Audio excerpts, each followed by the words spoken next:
Welcome back to Sasquatch Theory. On this channel, we document encounters that exist beyond folklore, experiences shared by hunters, outdoorsmen, first responders, and members of the military. Tonight's episode takes us deep into the Alaskan wilderness, where a routine military training exercise turned into something far more serious.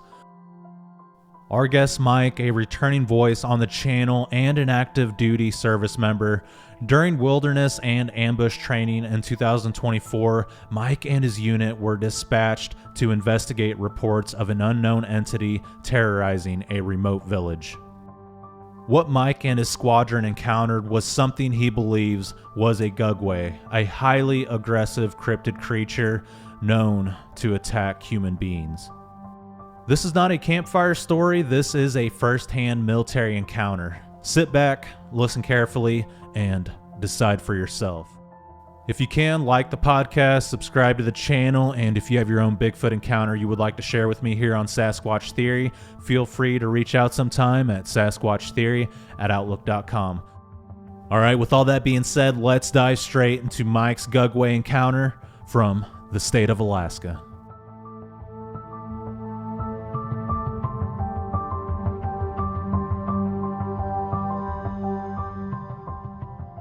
All right, Mike, welcome back to Sasquatch Theory. How are you doing today? I'm great. Happy New Year's. Yeah, Happy New Year's. Mike, I had you on the channel in the past, and you had a dogman encounter. You've ran into these creatures, into the Sasquatch beings in Canada while working with the Canadians in the military. If you can, I would like to hear about your new experience and guide me through the entire thing, okay? Sure. Sure, no problem. Um, it happened back in 2024. I was doing we were doing survival wilderness training. Me and my squad. It was like 12 of us. It was me and my fire team leader. And we were both seasoned. The other ones was newbies. So we were doing basic tasks, drills, training, how to set up ambushes and, all that stuff. And how to survive off the land if you have to. And while we was doing that, we was out there for about 3 days. I can't tell you where in Alaska, but it's middle of nowhere. And I got a call from the top. And they was like, hey, blah, blah, blah. Stand by for radio frequent. So radio traffic. So I got the call from higher ups talking about it's a small town plagued with some type of a beast, bear or whatever. So they told us to go investigate. So I'm like, listen, HQ, we run around with blanks and knives. Like, don't worry about it. Just go investigate and then tell us what's going on. So it was probably like about three miles to the small village. So we hike up there, talk to the elders. It was like, we have we already have some like beast running around like a bear or something, some strange entity. That was like, oh no, it's not a bear. I'm like, so what is it? It's a Sasquatch. And so I know about these Sasquatches, and my assistant fire team member knows about the Sasquatches. He was there in Canada, and we just shook our head. And the rest of them was like laughing. I'm like, at ease. So they something was going on. Like it comes around, dig into garbage, trying to ramshack whatever, dig into like little storage areas, rip and tear up stuff, just looking for food or causing mischief. And I guess what happened was a person was out and Sasquatch grabbed that person. And a person yelling and screaming and screaming and yelling. And luckily, like people was out, were out doing whatever they were doing. And I guess the Bigfoot got spooked, dropped that person, took off in the took off back into the woods. So again, it came back. This time there was some dogs, a couple of dogs missing, and it was just like stuff getting very like getting destroyed, and whatever. So one of the elders was saying that he was in the house and Sasquatch peeked in through the window, growled and sneered, and broke the window and ran off. So the elders had reached contact somebody. I don't know if it was a game warden or whoever, whatever. So they got back to the military. And while we was over that way training, so they decided to have us go and take a, and snoop around, investigate. So I went back, called back to the higher ups. I'm like, hey, this is Reaper 2. This what's going on. Blah blah blah blah. I'm like, well, can y'all get rid of it or whatever? I'm like, hey, we can do our best. I mean, but like I said, I only got blanks and knives. Well, I mean, and they don't have no weapons here. Stand by. 5 minutes later, hello inbound, bringing weapons, live ammo. Be there in about 25 mics. So the halo got closer. Call out 5 minutes out.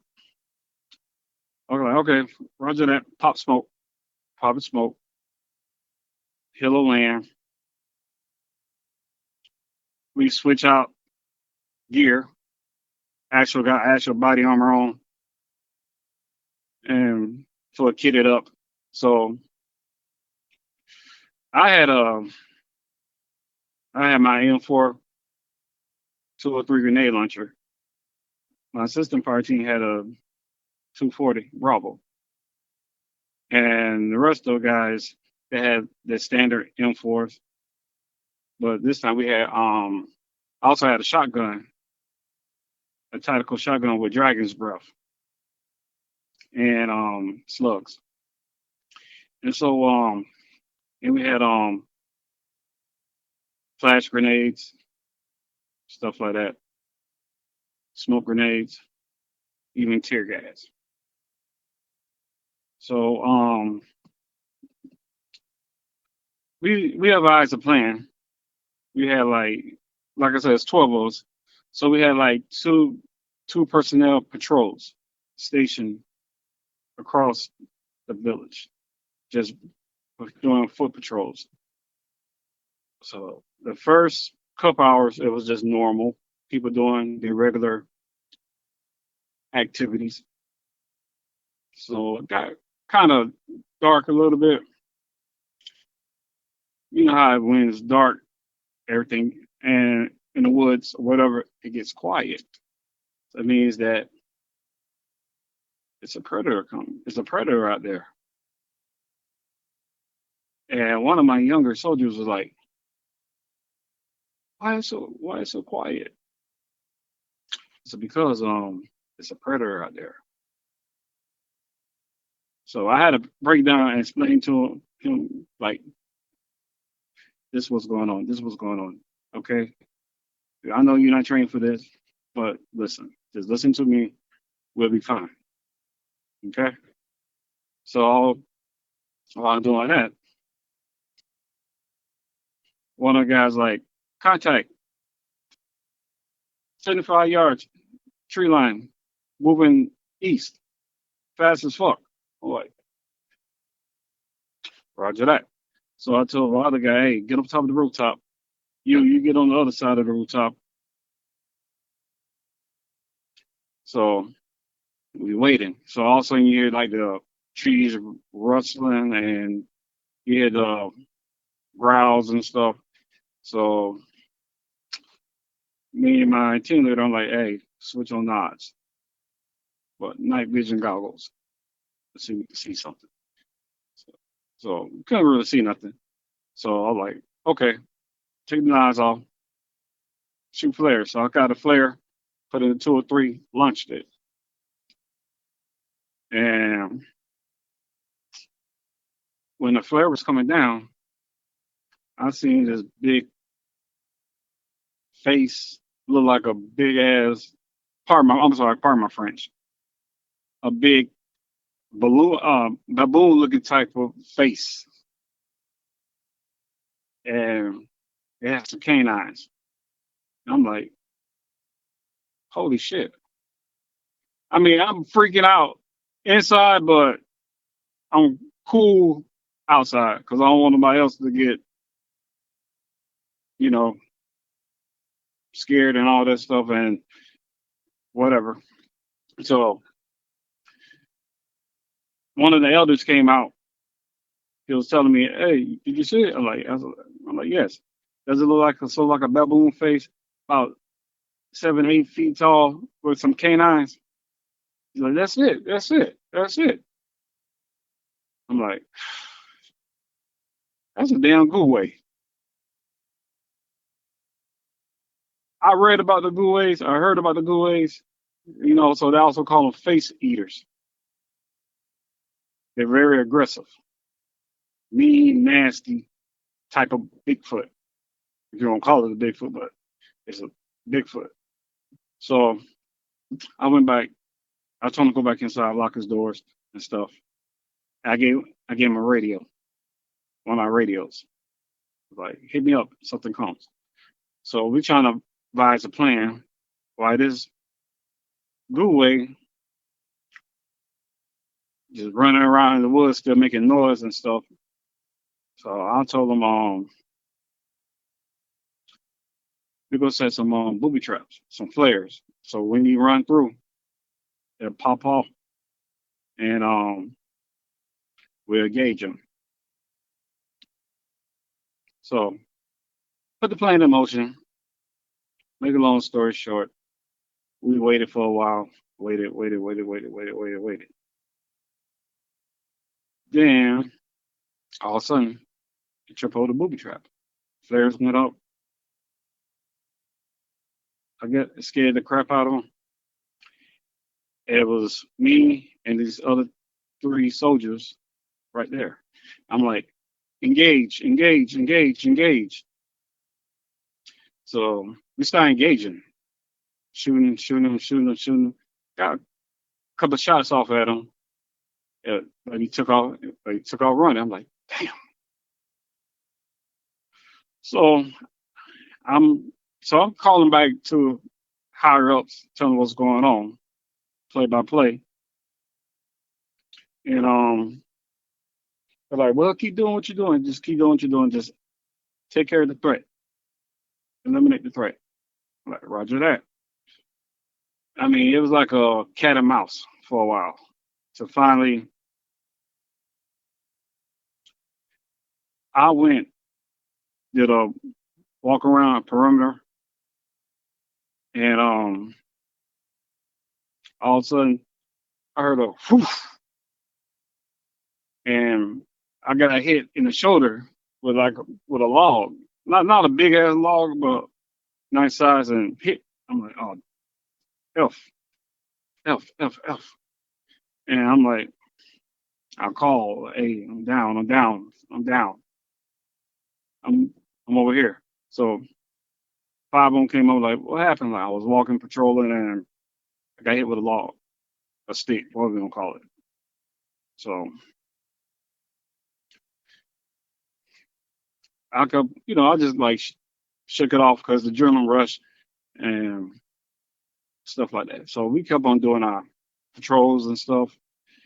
Then finally, I guess I got angry, got really pissed off because we was there. The SOB, he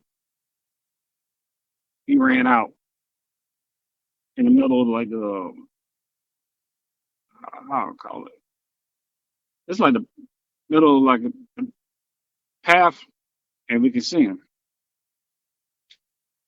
And I'm like, engage the target, engage the target. So we started shooting, shooting, shooting, shooting. And he took off again. Then all of a sudden, I hear him roar, growl, whatever we can call it, yell. Then in the background,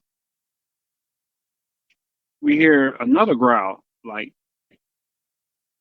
more like a pissed off growl. Like I think he was communicate to another Bigfoot. So give me a second. No, you're fine. Take your So time. so I got back on the radio like, hey, I think it's another one out here. I just heard another growl in the distance and some whoops and growls. Like, well, keep doing what you're doing. Keep doing what you're doing. Keep doing what you're doing. So I'm like, okay, okay. Like you, anybody hurt? I got hit, but I'm okay. So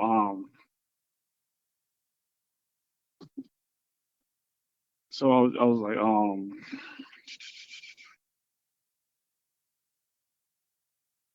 it's kind of shook me up a little. I'm getting kind of shook up a little bit. Give me a second. Okay. No worries.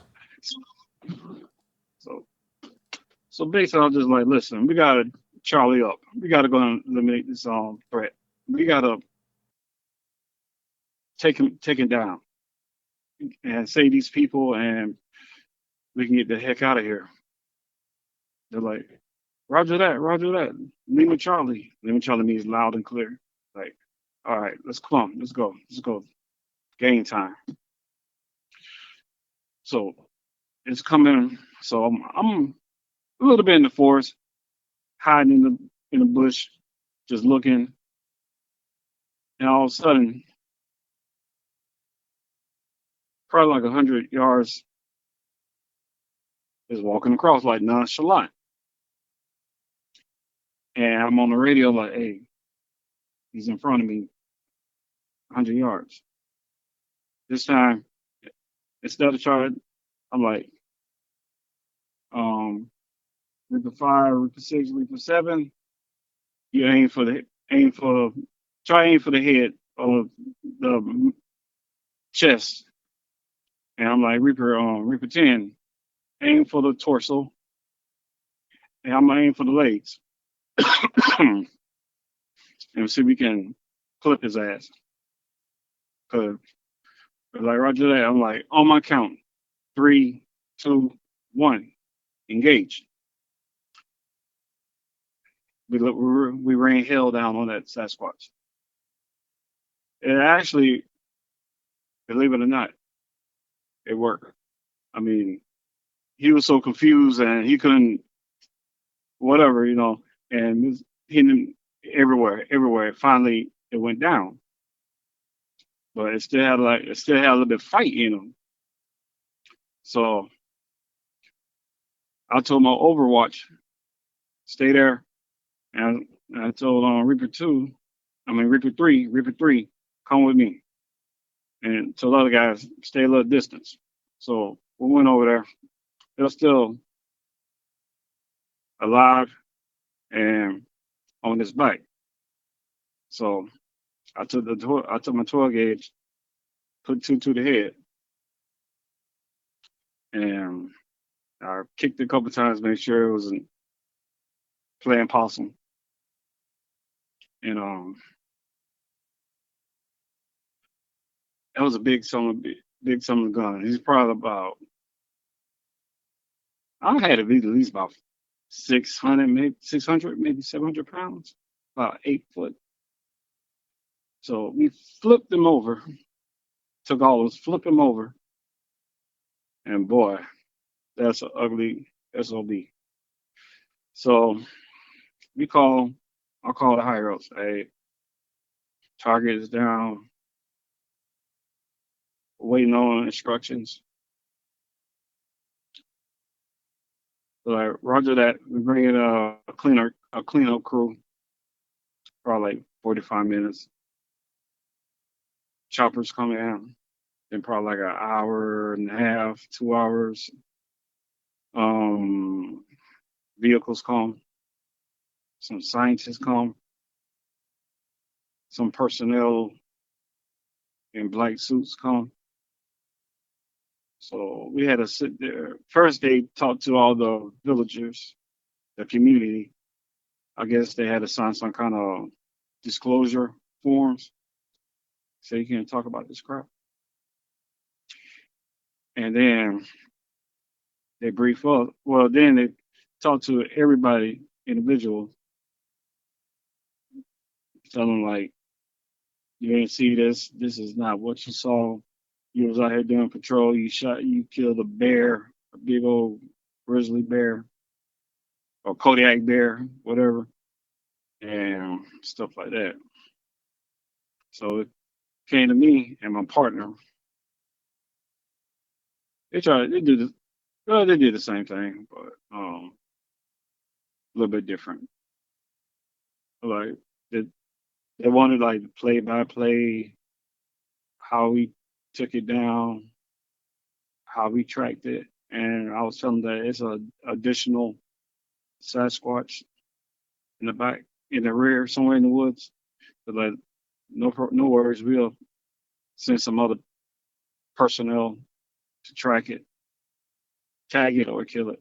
So I was just like, so what are y'all guys' attention with this corpse? It's like that's none of your business. So the scientists came, they're doing their job.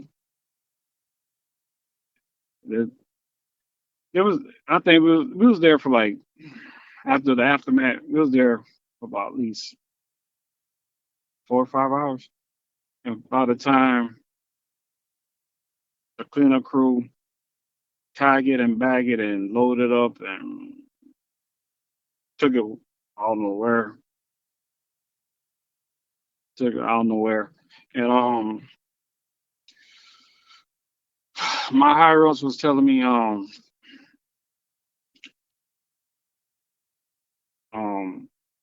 meet with the council, meet with the elders again, tell them everything's okay. Then RTB back to the base. So I went and talked to the elders, told them what happened. Y'all be fine. If anything ever happens again, you know how to reach out to the game warden, and they will put you into the right chain of command to talk to. You'll be okay. And I'm telling them like, FYI, you should y'all should arm yourself with some weapons and shotguns and stuff like that, just in case.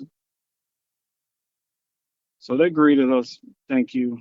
So everybody at the base on the way back, we were talking about what's going on and stuff. And one of my younger soldiers was like, "Hey, I can't wait to tell." Well, I was like, "Listen, don't tell nobody. Don't tell nobody. Don't tell nobody. I mean, just talk, tell. I mean, just tell talk among each other." I'm like, I know this is some way the military don't teach you stuff like that. But I was like, basically, Sasquatch, the dog man, chupacabras are real. I mean, I'm like, this world is big of mysteries.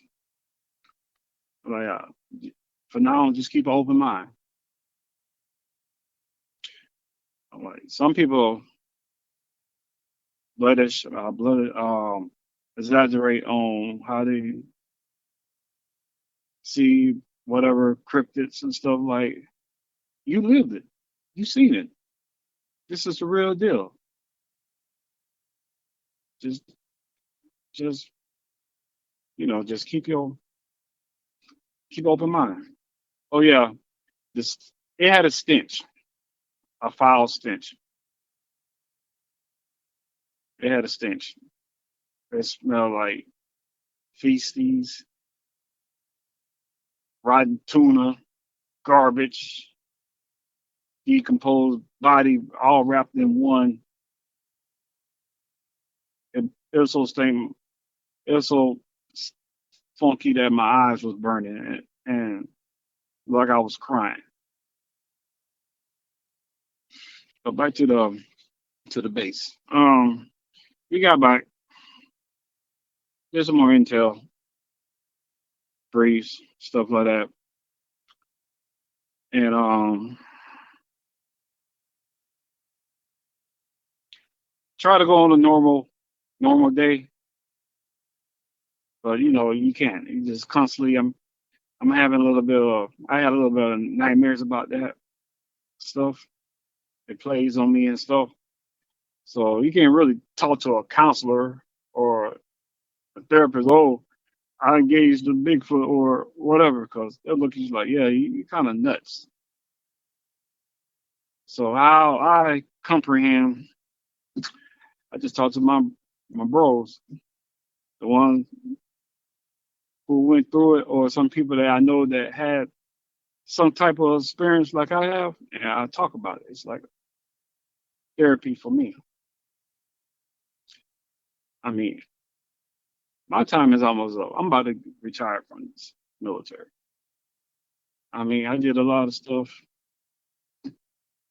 amazing stuff, good stuff, bad stuff make you cry, make you happy. But this experience here, actual experience up up front, it's a game changer. It's a game changer. I mean, I'd rather fight the Taliban or Al Qaeda, but fighting something a, a super apex predator or Gugwe, hey, is evil, and I wish they don't nobody, man, nobody.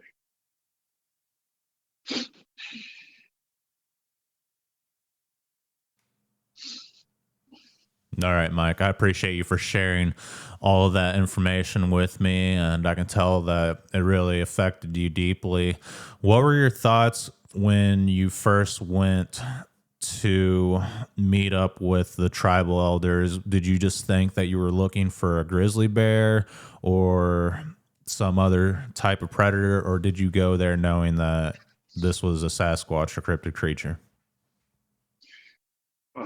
Well, like I said, I got an open mind. Like I told you about my first podcast with you, about Bigfoots and stuff.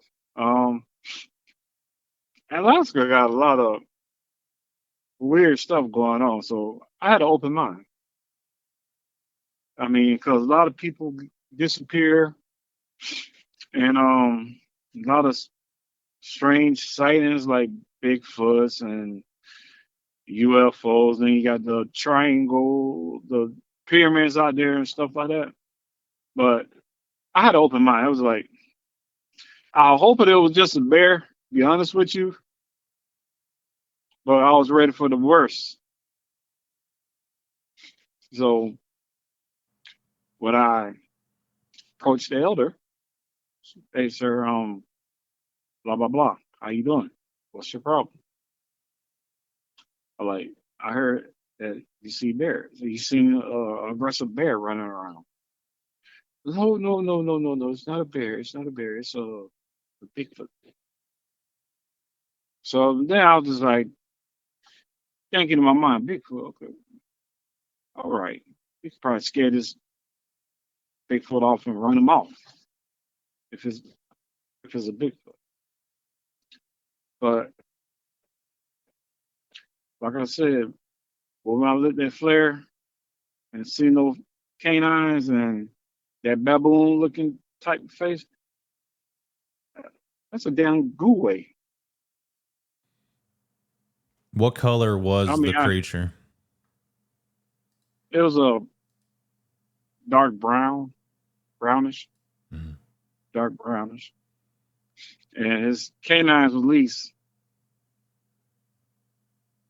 mm, I'd say about 3 inches, about 3 inches. His fangs, his canines, Mhm. and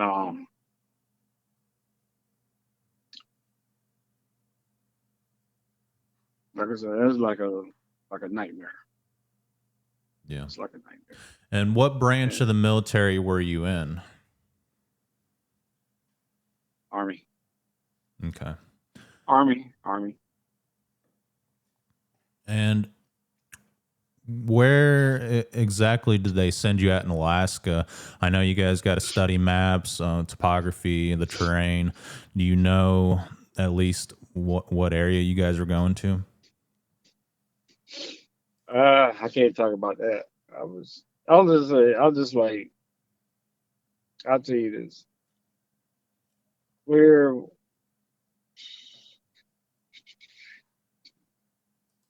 we're like 15 miles away from Anchorage. That's all I can say. Okay. And do you know what tribe you met up with?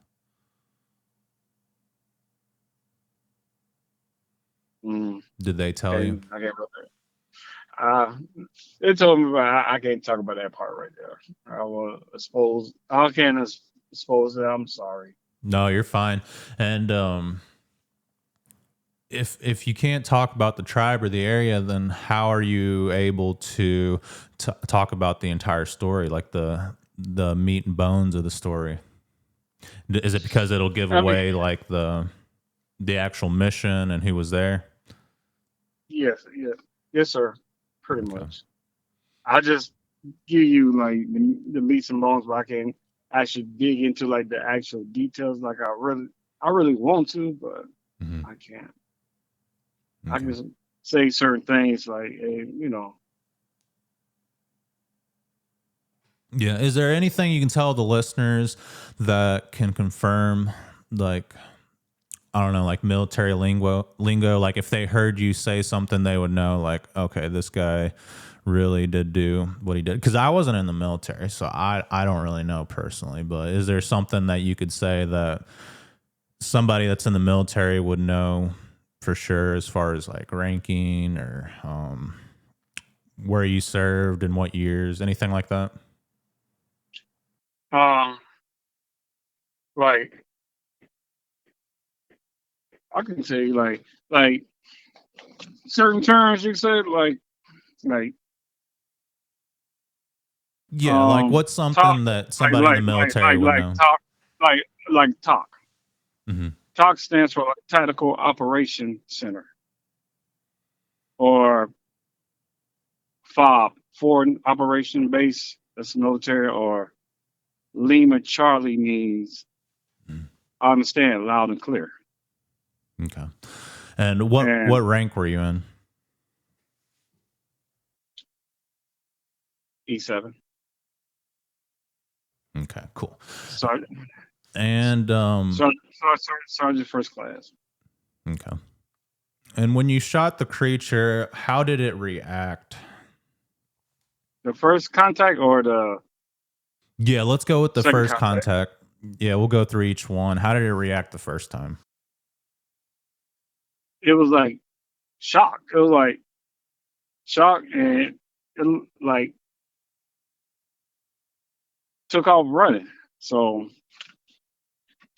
I, And it was just like, holy crap, engage. And so it started shooting, and it was like shock and just took off running. Though, and that thing can move. And the second time, it was walking like nonchalant, like I don't care, world attitude. And this time we coordinate our firepower. And this time it was like a whole 360 around him, and he couldn't go nowhere. So it like the bullets was hitting everywhere. It was hitting like everywhere. So, so the first time we engaged them, we were just shooting, just shooting, just shooting, just try to hit it. And the second time it was just engage tactically and try and bring it down. Bring it down or slow it down. Yeah. That sounds intense. I can't imagine how you guys felt when you laid eyes on the creature and you guys engaged. And yeah, I mean that definitely sounds spooky, especially being out in Alaska. Um, so like you were in the army and you guys went out there to do training, wilderness survival, and when you got this call, I'm sure there was a lot of tension in the air. How would you describe this specific position in the military? And as far as the MOS, how would you define that? I mean, um, it was, Yeah, what's the MOS? I was infantry, Okay. infantry, and when I was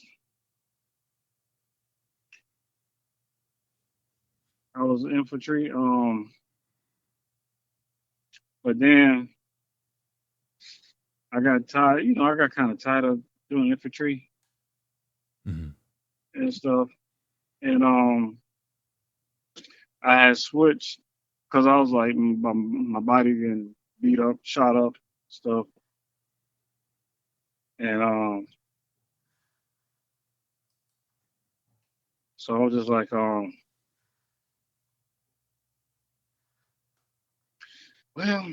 I want to change my MOS. Mhm. So I was looking, change my MOS. So I was like, I need something easy peasy and don't, you know, beat up my body too much.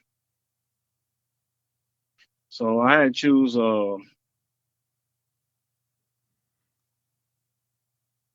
88 Mike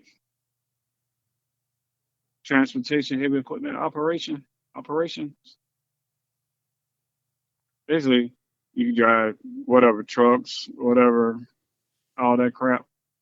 And even though we went to Alaska to do survival training, I already transitioned from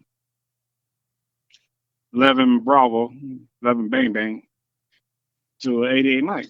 But I still, you still retain all your skills. You know what I mean? Yeah, You absolutely. still I train feel like all your. I No, feel go like ahead. they knew that you would work in this specific area in the military and they were training you from the very beginning. You guys may have not known it, but they knew what you guys were training you for specifically, especially with the wilderness training, the specific area that they put you in. And I wonder how and where like they begin the training. Where did you go to basic training in the army? I started off at Fort Sill, Oklahoma. Oh, okay. Oklahoma. What was the name of the base? Fort Sill, Fort Sill. Okay, very cool. So maybe Yeah, they're yeah. training people who are going to hunt cryptids at this fort. I don't know. It's like a national training because the Army got a lot of training posts like Fort Sill, Fort Stewart, Lindenwood. I mean, it's so many Army's facilities, but it could be any branch or I mean any facility. To be honest with you, but I also did a lot of training at Fort Irwin, California, like desert warfare and stuff. And I also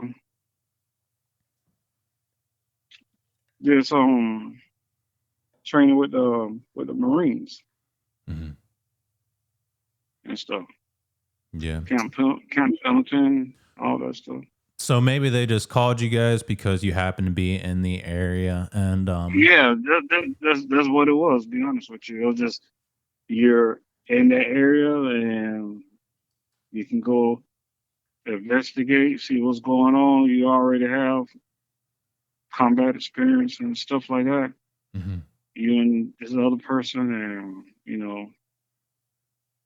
that's what that's what I guess.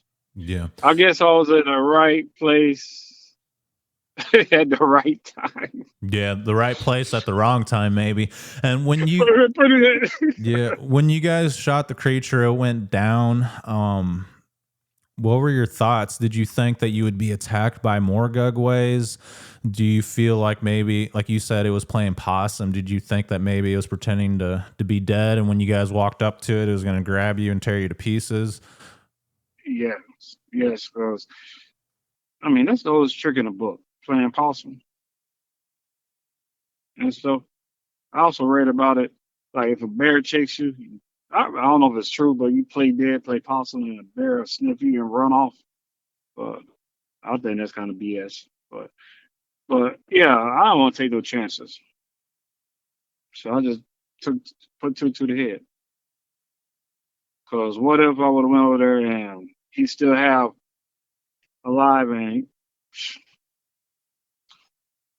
that'd be a good night. You know,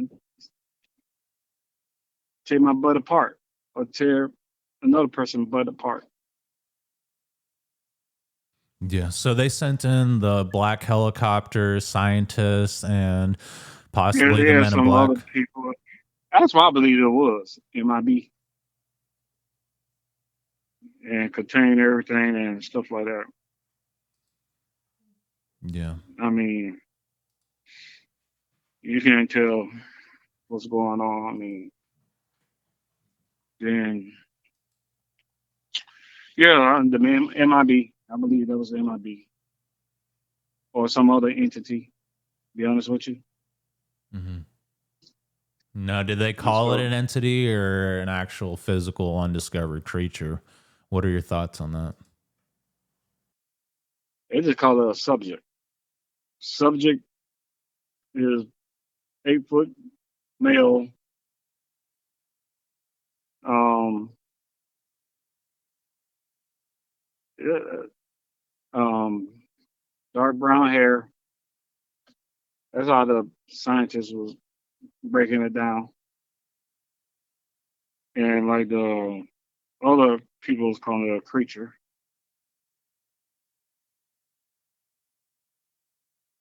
Yeah. And the men in black, did they seem like they're the ones in charge? Who do you feel like played a lead role with extracting this creature out of the area? It might be because they're like coordinating everything. Okay. Do you feel like they're a part of the military or they work outside of the military? No, they outside. They outside the box. They're outside. They're outside the box. They can They should do free roaming, free roam. They can do anything they want. That's how I look at it. They don't answer to nobody. No military official, somebody higher up than a military official.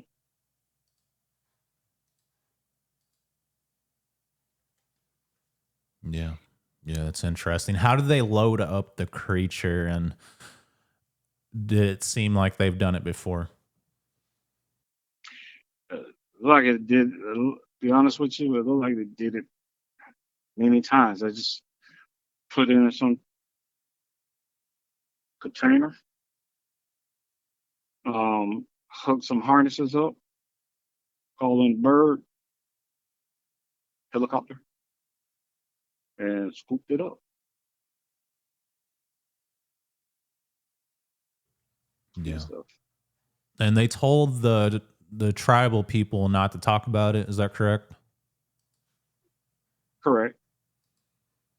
Yeah, that's interesting But because that's part of their uh, culture. yeah, but they gonna still. I mean, they can nod their head and say, yeah, yeah, yeah, okay, but they still gonna talk about because they probably seen this creature forever, or certain entities running around Sasquatch and stuff forever, and it probably was the first one got aggressive and started rummaging and roaming around and messing with stuff. Yeah. Yeah, no doubt. Is there anything else that you'd like to share about the story that maybe you forgot or you feel like maybe you can disclose? Any other experiences? Not really. Not really. One thing I seen a UFO a couple of days ago, but I don't believe it was a UFO. I think it was a damn satellite. But there ain't nothing to talk about. Yeah. No. No, I'm just focused on this specific situation, and I was just Uh, wondering if there's maybe anything else that happened that you forgot to mention or you feel like is important to add. let me backtrack. Give me a second. Um, no, sir. I ain't got nothing else to add to the story. Okay.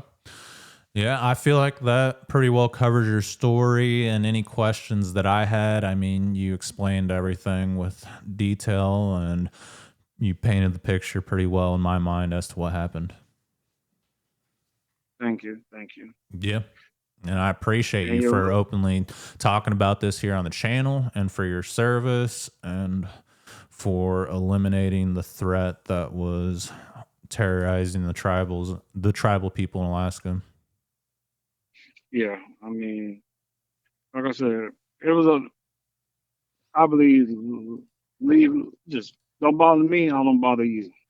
I mean, that's my belief. But Yeah, absolutely. push comes shove.